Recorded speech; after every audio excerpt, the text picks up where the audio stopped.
আমরা অনেক সময় অন্যের কথা শুনে বিশ্বাস করি, কিন্তু নিজের শক্তি আর মনের উপর ভরসা করতে ভুলে যাই।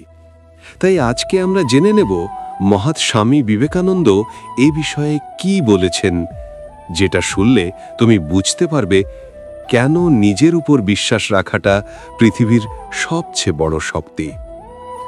কোথাও কিছু শুনেছ বলেই তার উপর বিশ্বাস করা সম্পূর্ণ নিরর্থক।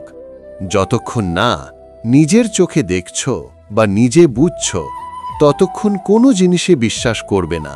তোমার মন ও বুদ্ধির মধ্যে যদি কোনো বিষয় নিয়ে দ্বন্দ্ব সৃষ্টি হয়, তখন নিজের মনের উপর সবসময় ভরসা রাখবে। যে মানুষ নিজের উপর সম্পূর্ণ বিশ্বাস ও ভরসা রাখে, তিনি সব কিছু জয় করতে পারেন।